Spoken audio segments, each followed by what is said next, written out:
পৌঁছালে দেখো সেই আমাদের ঠাকুর ঘরের আমি পড়ে কি বলছি ব্যস্ত মানুষ রে কাকে পাল্লাই পড়িছি রে এই জীবনটা শেষ হয়ে গেল।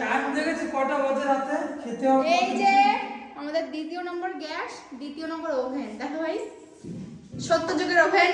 সত্যি চুকি নোংরা এখানে। হ্যাঁ আমার নোংরাটা পরিষ্কার করো না মা, তুমি এখনো দেখো কি অবস্থা।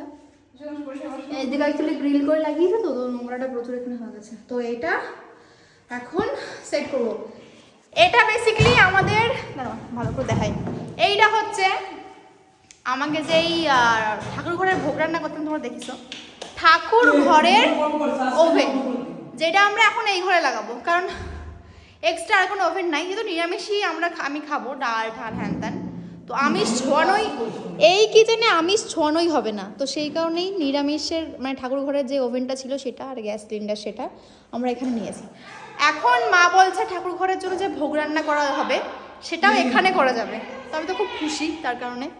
তো এবার চলো সেট করো করা।